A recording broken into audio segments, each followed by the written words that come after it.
Welcome. 6x square minus 3 minus 7x இதை நம்ம மாற்றி எழுதணும் இல்லையா? எக்ஸ் முன்னாடி வரணும், constant term. 6x square minus 7x minus 3 அப்படி நம்ம இதை மாற்றி எழுதிடும். மாற்றி மல்டிபிள் பண்ணுங்கள். 6 3s are 18. 6 3s are 18. இப்போ பாருங்கள், இது 18 வரணும். ஆனால் இங்கே ஆட் பண்ண என்ன வரும்? மைனஸ் 7 வரணும் இல்லையா?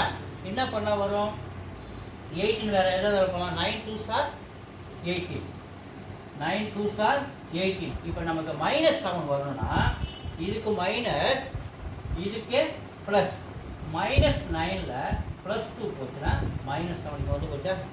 இப்போ இந்த மைனஸ் 7x இருக்கிறதுல இது ரெண்டுக்கு நம்ம எழுதுவோம். புரியுதுங்களா? கவனிங்க நல்லா.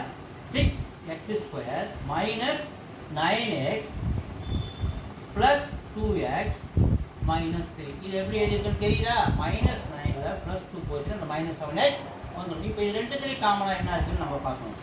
பார்த்தீங்கன்னா இதுலேயும் 3 இருக்குது, இதுலேயும் 3 இருக்குது, இதுலேயும் எக்ஸ் இருக்குது, இதுலேயும் எக்ஸ் இருக்குது. வெளில எடுக்கிற பாருங்க, இதில் 3x வெளில எடுக்கிறேன். இதில் 3x வெளில எடுத்துனா மீதி இங்கே 2 இருக்காது. ஏன்னா 3 2s are 6. ஒரு எக்ஸை வெளில எடுத்துனா ஒரு எக்ஸ் புரிஞ்சிச்சா? மைனஸ். அடுத்தது ஒரு 3x வெளில எடுத்துக்கோம் இல்லையா? அப்போ இங்கே 3 போடுறோம் பாருங்க. 3 × 3 9 எக்ஸ் × 1 எக்ஸ். ஓகேவா? இங்கே மைனஸ் ஏன் போட்டுனா ப்ளஸ் இன்ட்டு மைனஸ் மைனஸ் வந்து போச்சு. இப்போ இதை எடுத்து மறுபடியும் பக்கத்தில் எழுதுறேன். 2x minus 3. இப்போ இதை ரெண்டு முடிச்சுனா அது இது ரெண்டு போடும். இங்கே ஆல்ரெடி 2x இருக்குது. இங்கே என்ன பண்ணோம்? ப்ளஸ் 1 போடுறேன். ஏன்னா plus into plus plus 1 × 2 2 X 1 × x X வந்து போச்சா? ப்ளஸ் இன்ட்டு மைனஸ் மைனஸ் 1 × 3 3 வந்துச்சா? இப்போ இந்த ரெண்டு டேர்மில் ஒன்று ஆன்சராக எடுக்கிறேன். 2x minus 3 is equal to 0. இந்த 3x ப்ளஸ் 1 ஒரு ஆன்சராக எடுக்கிறேன். 3x plus 1 is equal to 0. இப்போ இந்த மைனஸ் 3 அந்தாண்ட போகுது. 2x is equal to plus 3 மாறுது மைனஸ் 3. அப்போ எக்ஸோட வேல்யூ வேணும்னா 3/2. இது ஆல்ஃபாவோட வேல்யூ 3/2.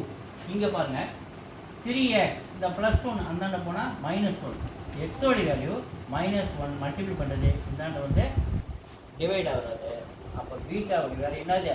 மைனஸ் 1/3. இப்போ நம்ம இங்கே வரும் sum of the zeros. Formula என்ன? Alpha plus beta is equal to minus b/a. ஆல்ஃபாவோட வேல்யூ என்ன வச்சோம்? 3/2 ப்ளஸ் பீட்டாவோட என்ன வச்சுக்கிறோம்? மைனஸ் 1/3 இல்லையா? மைனஸ் 1/3. அப்போ டேரக்டாக நமக்கு மைனஸ் 1/3 நம்ம இதை எழுதிக்கலாம். Is equal to minus formula minus பியோட வேல்யூ தான். இங்கே பாருங்கள், கோஎஃபிஷியன்ட் ஆஃப் எக்ஸ் ஸ்கொயர் ஏவாகும், ஏ உடைய வேல்யூ 6 ஆகும். கோஎஃபிஷியன்ட் ஆஃப் எக்ஸோட வேல்யூ என்னது? அதை பியாக வச்சுக்கிறோம். Minus 7 constant term C is equal to minus 3. அப்போ ஏ உடைய வேல்யூ 6, பியோட வேல்யூ மைனஸ் 7, சியோட வேல்யூ மைனஸ் 3. இது கூட இந்த ஃபார்முலா சப்மிட் பண்ணுற மைனஸ் பியோட வேல்யூ எத்தனைங்கன்னா இருக்கு? மைனஸ் 7 இருக்கு இல்லையா? மைனஸ் 7 பை ஏவுடைய வேல்யூ என்ன இருக்கு? 6. ஓகே, இப்போ இதை பாருங்க. 2 3s are என்னது? எல்சிஎம் எடுக்கிறோம். எல்சிஎம் எடுக்கும்போது 2 3s are 6. எக்ஸ்எம் கிராஸ் பண்ணிருப்பேன். 9 மைனஸ் 2 இஸ் ஈக்குவல் டு, இது already minus into minus plus 7/6.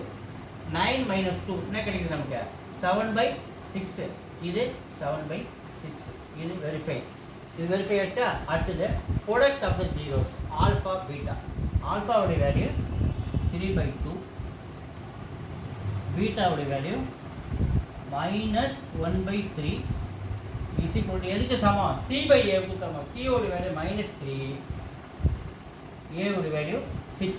இப்போ பாருங்க, அப்படியே மல்டிப்ளை பண்ணுங்க. இது மைனஸ் இல்லையா? அப்போ plus minus minus 3 × 1 3. 2 3s are 6. Already இந்த பக்கம் மைனஸ் 3/6. அப்போ answer equal. So verification is okay. Thank you.